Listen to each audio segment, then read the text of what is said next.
Alright, first and foremost, I want to say Kalalal, the Honorable Hashem Yahushai, double honors to the elders and apostles of Great Stone, and salutations to all the brothers that's pushing this work in sincerity and in truth. We are JMS Kingston, Jamaica camp, which are the Hebrew, which is a sect of the Hebrew Israelites. Right? I'm out here once again to bring forth the true doctrine unto our people, which is the nation of Israel. Which word Israel go back to the Hebrew word Yashar Allah, which means the prince of the power. Understand? Those specific set of people are the chosen people of the Heavenly Father. Seeing that I will come out here for declare unto you people Deuteronomy 7 and 6. 7 and 6, yeah. This is Deuteronomy chapter 7 and verse 6. For thou art an holy people unto the Lord thy God. Exactly, for thou art an holy people unto the Lord thy God, and that is basically a reference within the name of Israel. Seeing because the word Israel means son of the power. Understand? So you are a holy people unto the Lord thy God. See? Actually means the prince of the power, but we have the title is the sons of the living power. Right.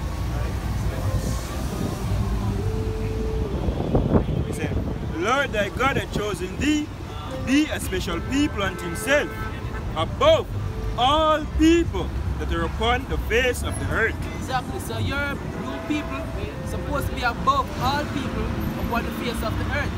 See? Scripture say I've never called my sons. See?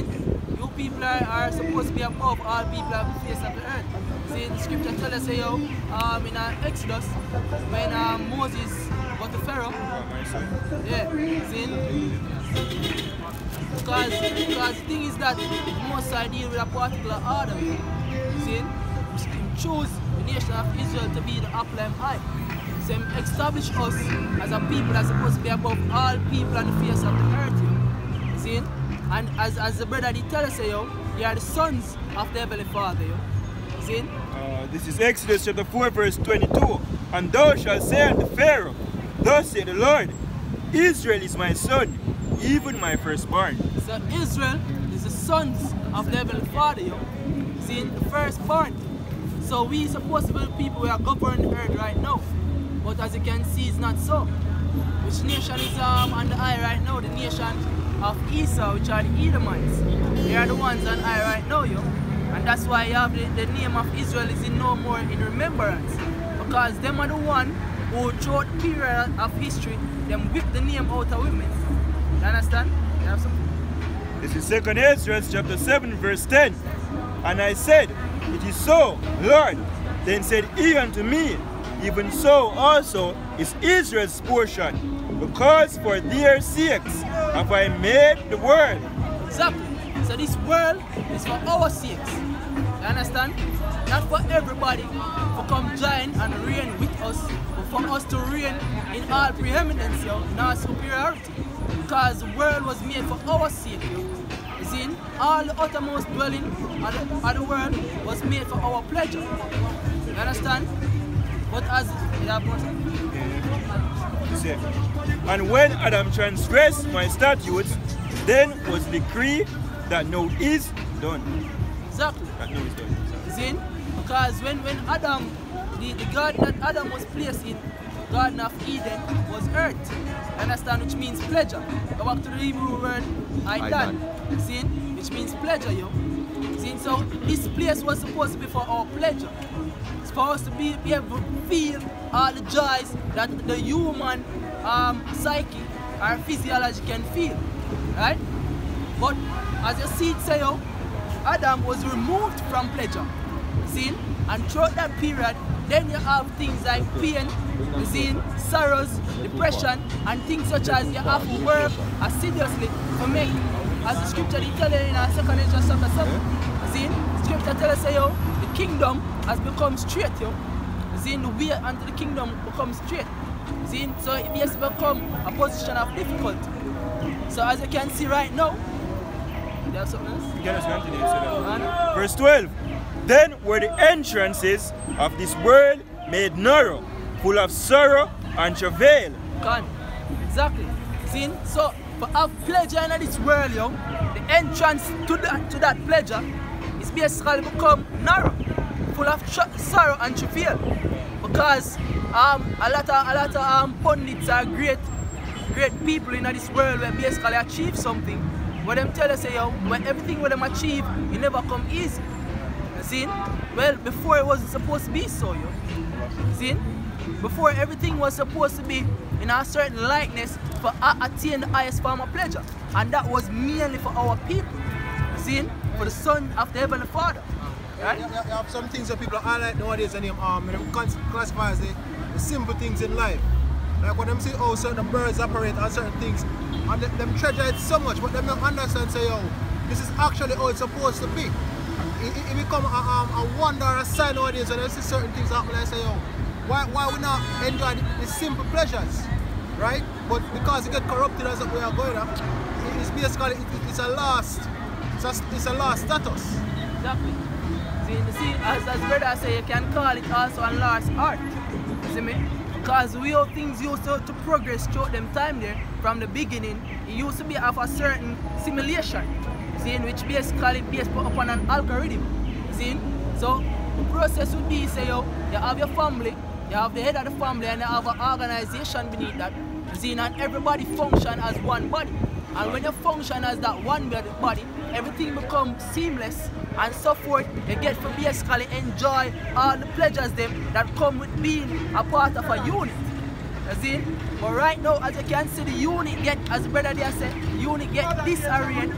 See? The order and formation where everything's supposed to be in sync get corrupted. So therefore, the entrance to the pleasures get difficult and become straight. Right? Second Ezra chapter 7 and verse 7. The entrance thereof is narrow, and is set in a dangerous place to fall, like as if there were a fire on the right hand, and on the left a deep water. Exactly. So that goes twofold. It goes both carnally and spiritually. Because the entrance into the kingdom of heaven is narrow, see, it's straight, it's a straight path, it's a path of difficulty. And if you slip, you either fall in a deep flame of fire, or you fall in a roaring water, basically cast you away. So both spiritually and carnal. The carnal aspect is that if you want to attain pleasure in this world, you have to do a certain particular strenuous amount of activity to attain it. You understand? As an Israelite. See, because everything where an Israelite attaining in this world difficult. But when you make a relation to the other nations, them good, yo. See, the scripture tells us, yo, them not suffer as how we suffer. Them not go through as much travail as how we go through. See, if you watch certain things like the NBA, NFL, all of them sporting activities there, where our people more likely are king to.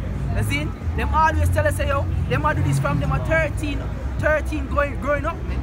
You see, them have to start it from a younger age, from a tender age to reach a position where them in a you see? But the other nations, them good. And just our people always have that process to get whatever they need to get. We're under the curses. Because as the brother said, we're under the curses. This is Genesis chapter 3, start at verse 16. Unto the woman he said, I will greatly multiply thy sorrow and thy conception. In sorrow shalt thou bring forth children, and thy desire shall be to thine husband, and he shall rule over thee. Because the next thing we realize is that, well, yo, the woman them not supposed to go through so much pain for bringing forth children, yo. You see? Before bringing forth children used to be a seamless thing. A joyous thing, yo. You see? You have a baby, the baby reaches fruition to come out. You never have to be such a painful procedure. You see? I think I was reading something where they tell us, yo, even the injection when them give them to ease the pain, don't even ease the pain as though it's supposed to. So which that is a fulfillment of the curse whatever the Father put up on us at that time. We were supposed to leave out of the Garden of Eden, man. Leave out of pleasure. You understand? So bringing forth children in this world become a strenuous thing, yo. You see me? Verse 17. And unto Adam he said, because thou hast hearkened unto the voice of thy wife. Exactly. So because the man which is supposed to be the head of the household, you see, because the word husband go back to the word management. See, which is where the word husband should come from. See, which means still of the soil. You understand? So the man, because him listen to the woman, right? Him, because of the woman first, make a transgression, and because of fear of doings, then the transgression come. Right. You see? But because Adam, then what? Because thou hast hearkened unto the voice of thy wife, and hast eaten of the fruit of which I commanded thee, saying. And that fruit that he's talking about there is a particular set of philosophies. See me? Because contrary to popular belief, it wasn't an apple. See, now we're in the scripture in that passage right here, see it's an apple. See, that is Roman dogma and Greek mythology or some other thing, but it not have nothing to pertain to as in relation to the Bible. You see? Because wisdom is attained as basically being full. See, that's a metaphorical way of talking about knowledge. It's basically a mind consume knowledge. You see? So the scripture tells us because thou as what? Read it again. Because thou hast hearkened unto the voice of thy wife, Right. and hast eaten of the tree of which I commanded thee, saying, Thou shalt not eat of it. Cursed is the ground for thy sake. In sorrow shalt thou eat of all the days of thy life. Exactly. You understand? So now forget the fullness of what the scripture say. Because the trees there, that the scripture talking about is not a literal trees. You see, because the scripture is written in allegory and metaphors, yo. Trees was talking about people. You see, if you want to just prove that, if you know what the scripture there is, yeah man, just prove that quickly. It comes back to that and then we'll go back. Yeah man. Any one of them where you know, just pick it out, just prove say yo, trees is a relation to talking about people. See, different nations of people. See, which shows you that from an earlier set of time, see, the sons of the Heavenly Father was basically drawn from the knowledge of the other nations, which is that not supposed to be so. See, the Most High give you a particular set of instructions to follow when you come into this world, and that is how you're supposed to order yourself in this world, yo. Remember? This is Mark 8 verse 24. And he looked up and said, I see men as trees walking. You see? So, yo, the scripture tells us, yo, you see man as trees walking. So it basically I show you as a reference, as a metaphorical speaking, that a tree is likened unto a man. See me? Because what come from a tree? Fruit. What come out from a man? Seed. Which is also a form of bearing of fruit. See what the fruit in bear? Children. See what a tree bear? See fruit, which is also like the offspring also. See me? So just basically show you say, yo, there's a lot of similarities between a man and a tree. See, simple as that. Alright, so this is back to Genesis chapter 3 and verse 18. Thorns also and thistle. Hold on, wait. Yeah, you missed the point. You just go back from the trees and go back. Adam said, Eat of the tree. He said, and unto verse 17, and unto Adam he said, because thou hast hearkened unto the voice of thy wife, yes, and hast eaten of the tree, it just proves that the trees are the other nations, them. See me go on? and of which I commanded thee, saying, Thou shalt not eat of it. Cursed is the ground for thy sake. So because you stray from the instructions of the Heavenly Father, you see, because the Heavenly Father instructs us, so yo, we're not supposed to follow off a particular set of people, yo. You see, the scripture tells us, yo, curse shall be the ground. You see me? Because right now I think in the last year, at a particular time, you have a drought come upon the land, yo. St. Elizabeth, which is the fruit basket of Jamaica, have a big drought, yo. You see me? Right now, the nation is heavily dependent on imported foods. See? So all of those things show you, say, yo, to bring forth food, which is a fuel of life. You see, and earth the fuel of your body. You see, become a very strenuous task. You understand? And from the beginning that wasn't so. But because of our transgression, then you have all of them things here, them scenarios here, them difficulties here come into play. You understand? Because one woman sin, Two, the man follow after the woman.